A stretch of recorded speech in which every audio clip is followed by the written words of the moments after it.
Herkese merhabalar. YouTube Türkan Yalçın kanalıma hepiniz hoş geldiniz. Pirinç sirkesi yapıyoruz bugün. Pirinçten sirke mi olur demeyin. O kadar lezzetli ve faydalı oluyor ki pirinç sirkesi nasıl yapılır, faydaları nelerdir? Elma ve üzüm sirkesi ile kıyaslandığında daha tatlı bir aromaya sahip olan pirinç sirkesi beyaz ve esmer pirinçten de elde edilebilir.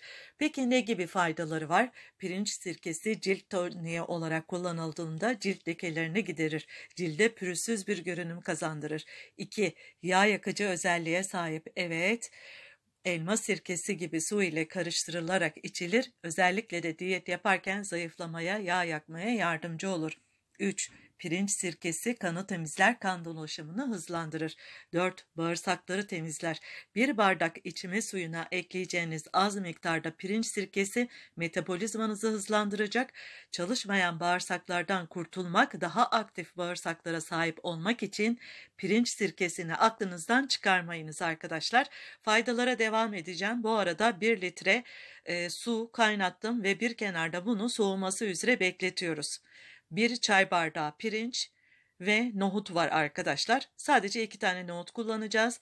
1 litrelik de bir kavanozumuz var. Ben hemen şimdi pirinçlerimi yıkayıp geliyorum. Pirinçlerinizi güzelce bir yıkadıktan sonra kavanozumuza bunu ekliyoruz ve üzerine 2 tane de nohut yıkayıp onları da ekliyoruz. Diğer taraftan da suyun soğumasını bekleyeceğiz. Balık yemeklerine çok yakışıyor. Kızarttığınız balıkların üzerine az miktar pirinç sirkesi eklediğinizde nefis bir aroma katacaktır. Ayrıca sushi yaparken elma sirkesi yerine pirinç sirkesi kullanılabilir, müthiş bir tat veriyor.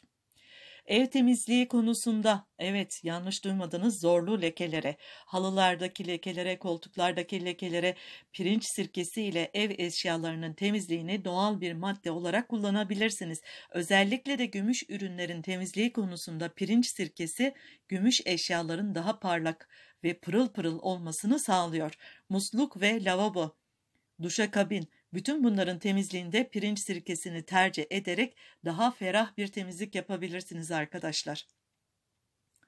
Zorlu lekeler için pirinç sirkesi aklınızda bulunsun. Şimdi diğer taraftan suyum soğudu ve kavanozumun üzerine kaynatıp soğuttuğumuz suyu ekliyoruz. Yani kireçsiz su olması gerekiyor. Mutlaka kaynanmış su kullanın arkadaşlar. Su tamamıyla soğuduğunda bunu bu şekilde ekliyoruz. Şimdi gelelim önemli bir adıma. Burada bunun üzerine ilk 2 gün şöyle bir tülbent ya da temiz bir pamuk parçası, pamuklu bez bir parça, bunu bu şekilde ağzını bağlıyoruz ve mutfak tezgahında 2 gün bunu bu şekilde bekletiyoruz. Buzdolabı falan koymadan ilk 2 gün bu şekilde kalacak arkadaşlar. 2 günün sonucunda bunun üzerindeki bezi alıyoruz. Normal kavanozun kapağını kapatıyoruz ve buzdolabımıza götürüyoruz. Tam 10 gün buzdolabımızda bu şekilde kalacak. 10 gün sonra böyle bir şişenin içerisine bir süzgeç yardımıyla bunu güzelce bir süzüyoruz. Ve sonrasında tekrar buzdolabında bunu bekletebiliriz. Oradan alıp ihtiyaç halinde dilerseniz yemeklerinize, salatalarınıza, dilerseniz zayıflama kürlerinize ekleyebileceğiniz mükemmel bir tarif.